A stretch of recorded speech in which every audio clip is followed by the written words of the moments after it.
Alright, so my name is Hans-Peter Ziegler, and this is a video of my board game called Goblin Tower.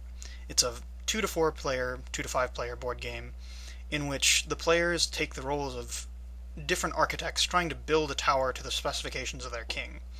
But no one really knows exactly what the king wants, and so they're all trying to sabotage each other at the same time to reach their goal. The point of the game is the two goal cards, which you can see me passing out several different kinds of cards. I'm on the right there. The two different kinds of cards are plans and goals. Goals are the ones in the silver, which have point values and um, instructions on how to score them. And the red cards are plan cards, which are things that allow you to mess with other players, change their moves, cause them to discard cards, things like that. The turn order is basically that you get to place one of the pieces, which are the four groups of things around the board in the center there, on one of the 9 spaces on the board, attempting to build up to create your goal, to create one of your goals. You can play one plan card, red card, on your turn, and as many as you want on other people's turns if they have some form of trigger, like somebody playing a specific piece or somebody doing something in particular. The 4 kinds of pieces, as seen in the upper right, or as seen on the field. The upper left is balconies, which can extend over other spaces and prevent you from playing anything underneath. Which is now, I believe, what I'm indicating, coming up here in a second. I think. Hold on. Yes, okay, so, yeah, the ones in the upper left are balconies. The ones in the upper right are rooms, which can have 2 different orientations to them. The ones in the lower right are bridges, which have to be placed on the same level, which is the floor, same with the same height. And towers are in the lower left, which are basically just your basic piece. Anyway, so at the end of your turn, after you've done these 2 things, you can flip over your goals, and if you've accomplished them, and score the points. We go up to 8. So that's basically what's going on. It's kind of just I'm gonna kind of just stand back here until I see something interesting to talk about, and just let the game go on. Oh, actually, here you go.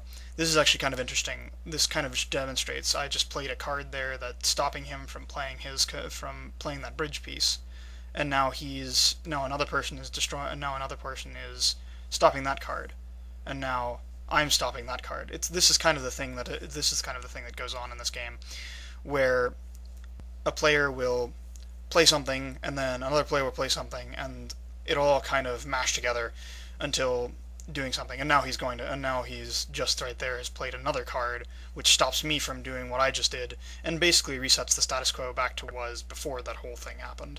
And that's kind of really a large part of the fun, is messing with other people and showing them who's boss, in a sense. But that's kind of the general gist of the game. It's very Munchkin-like if you've played the Munchkin card game. And so now it's interesting to a later point in the story, later point in the game, excuse me, where the tower is a little bit higher. People have been playing, and I'm kind of just trying to give some narrative on this. I'm going to sit back again and let people watch.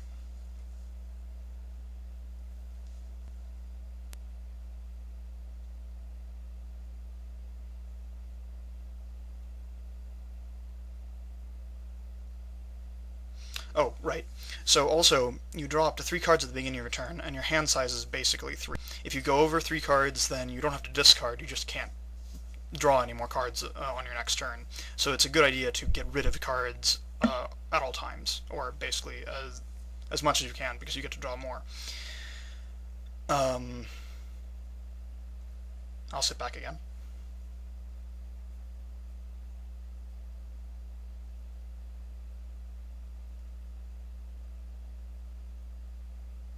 So now we're getting close to the end of closer to the end of the game.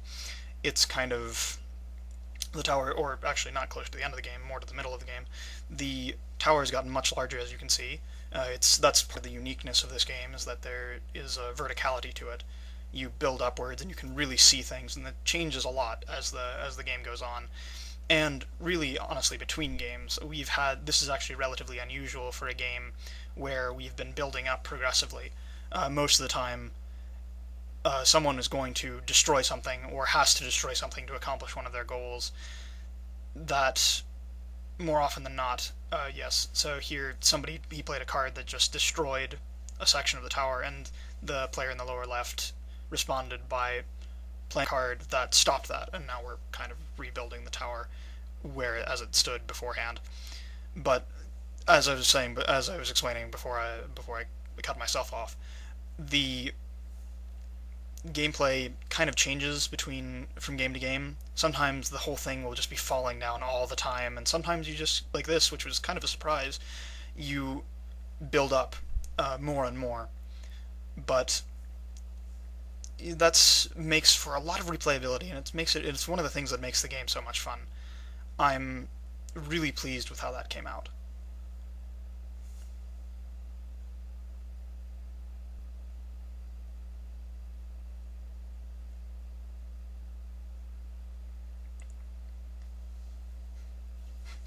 As I was saying earlier, we just kept building higher and higher, which is really strange. But then again, we built a lot of bridge because the player in the lower left actually completed a goal relatively early for having 3 bridges perpendicular to each other, which are parallel to each other. Excuse me. And bridges tend to, because when you destroy a bridge, it destroys everything above both sides of the bridge spires. The higher up they are, the more they tend to destroy things. Or actually, we've tended to have more destruction when they're higher up. That doesn't actually, come to think of it, that doesn't really make that much sense. But really, here we're just looking at.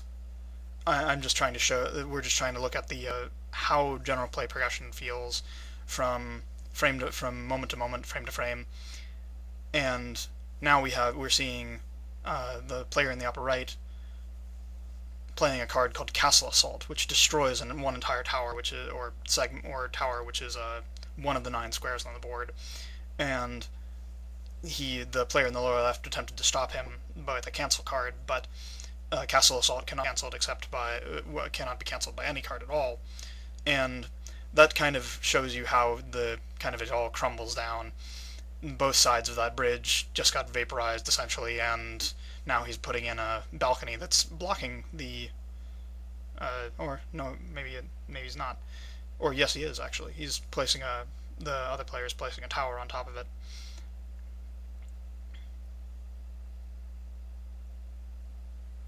And so now he's scored another goal. I think he's at 7 points. That was particularly worrying at that point, because of course 8 points is the victory.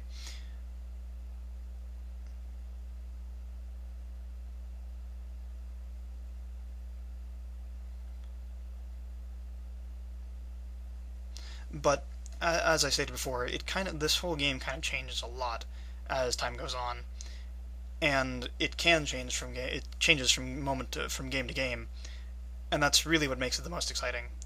It also plays very fast, which is really something that I enjoy about it. It has that that quick to play feeling.